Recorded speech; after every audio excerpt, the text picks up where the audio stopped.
Today's story is one for the history books. We're talking about a live interview so intense, so utterly unrelenting, that a British reporter didn't just challenge a Donald Trump loyalist. He completely dismantled her talking points, cornered her on every contradiction, and forced her to walk out mid-conversation. No shouting matches. No cheap theatrics. Just sharp questions, undeniable facts, and zero room for escape. And the best part, it all happened live, in front of an audience that couldn't believe what they were hearing. Before we dive into the full story, comment where you're watching from. And don't forget to like and subscribe so you don't miss the next one. I've got to turn now to, as promised, to Dr. Jan Halper-Hayes, former Global Vice President of Republicans Overseas, as an advisor to Donald Trump's 2017 transition team. Dr. Halper-Hayes, thank you so much for joining us this morning. Do you understand why so many in this country and in Europe more generally would have seen what happened in the Oval Office as an attempt to humiliate President Zelensky and be repulsed by it? Well, if they watched all 53 minutes, then I don't think they would have that feeling. If they saw clips of it, which of course will be clips of J.D. Vance and Trump being very angry with Zelensky, then of course they would come to that. Could you imagine President Trump speaking to, say, President Putin in that way? And isn't it precisely the point that he wouldn't, that is part of the problem? Well, if President Putin pushed him the way Zelensky pushed Trump, what did Zelensky do? What did he do that was so egregious in your view?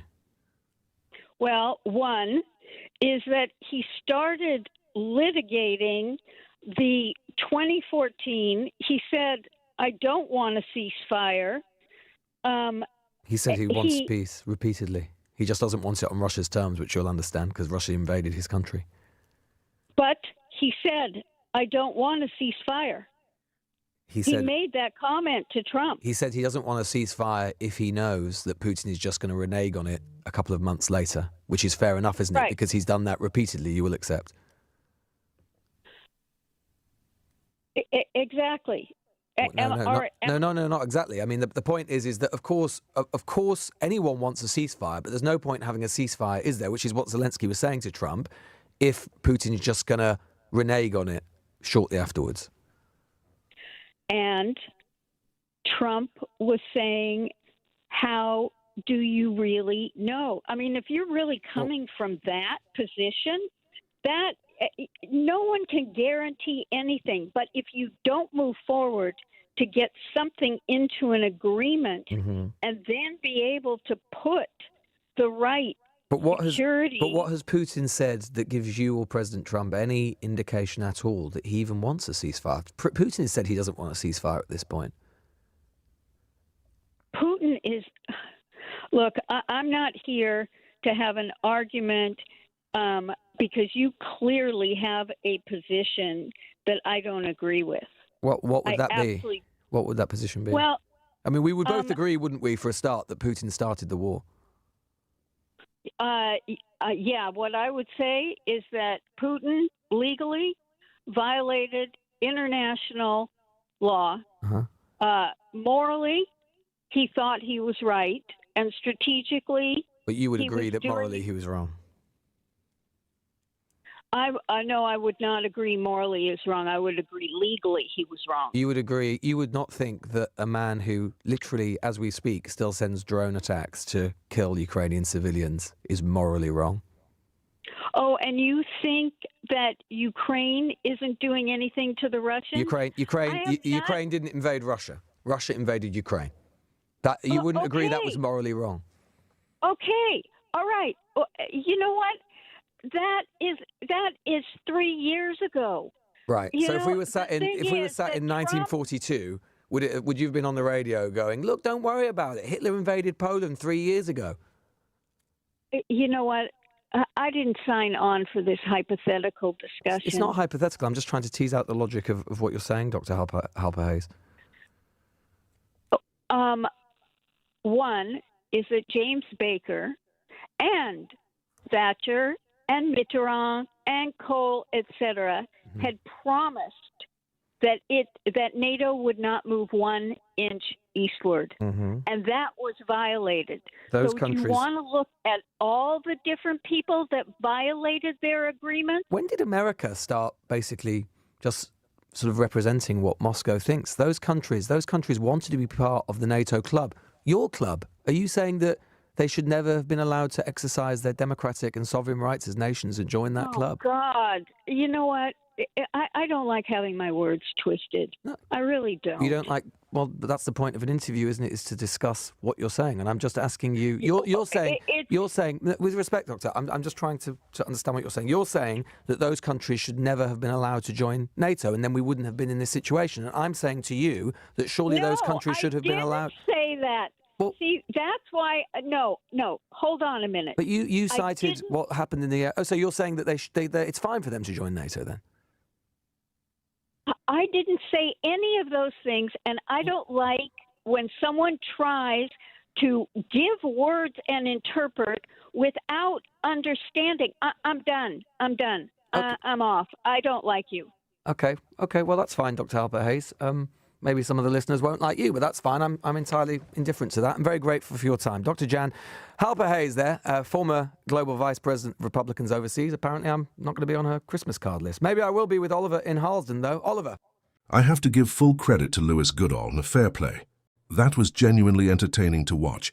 What is it with these die-hard Donald Trump loyalists, these MAGA mouthpieces, who can't seem to go 5 minutes without echoing Russian talking points? And here's the thing. The moment they face even the slightest bit of pushback, they crumble. They suddenly cast themselves as the victim and fold like a wet paper towel. It's embarrassing. Truly embarrassing. Every single question Goodall threw her way, every single one, left her struggling to form a clear answer. You could hear it in her voice. You could see the uncertainty. And it happened over and over again. This is exactly the kind of journalism we need more of.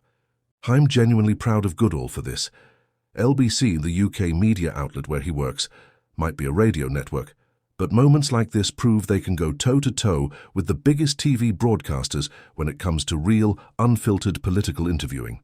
When I watch a lot of news reporters in the US, I can't help but think we need this style of pushback far more often. I think a lot more journalists need to push back the way Lewis Goodall did here. When someone starts repeating Russian talking points, the same old lines over and over, without any real evidence to support them, it's the duty of the interviewer to challenge it. Because when you press people like this, when you force them to confront the holes in their narrative, their confidence vanishes. You can hear it in their voice. You can see it in how they scramble for words. And that's exactly what happened in this exchange. When she brought up NATO expansion, talking about countries moving eastwards, it was straight from the Kremlin's script. No context, no acknowledgement of those countries' sovereign right to decide their own future. And let's be clear, as someone born in the West, I can tell you this is a fundamental principle we stand for. Democracy means nations choose their own path. Whether they want to join NATO or not is their decision, not Moscow's. The idea that Russia gets to dictate which countries can or cannot make sovereign choices, that runs completely counter to everything a free society believes in. But we're living in strange times. Times where people who've bent the knee to Donald Trump will go on major platforms, like LBC, and do everything they can to dodge accountability, circle around the talking points, and avoid giving a straight answer. And the one thing they hate more than anything? Real pushback. The reason they hate pushback is simple. They're not used to it. In the US, especially on certain networks, they've been given a free pass for years. They can go on air, say whatever they want, repeat the same tired talking points, and face almost no challenge. And on the rare occasion they do get pushback, it's usually so soft, so surface level, that it barely dents their argument. Nothing that would make them think twice before repeating the same claims next time. That's why interviews like this matter. Because when someone like Lewis Goodall actually holds their feet to the fire, it changes the dynamic entirely. Suddenly, they can't just coast on rehearsed lines. They have to think, defend, and justify, and for many of them, that's when the entire facade collapses. Frankly, not enough reporters in the US are willing to do that. It needs to happen far more often. Now, I want to hear from you. What did you think of this brutal interview? Goodall didn't just challenge her, he pressed so hard she quit live on air. If this is the first time you've come across my channel, and you enjoy hearing political commentary from a UK perspective on American politics, make sure to subscribe and join the community. And if you took value from this breakdown, hit the thumbs up and drop your thoughts in the comments below.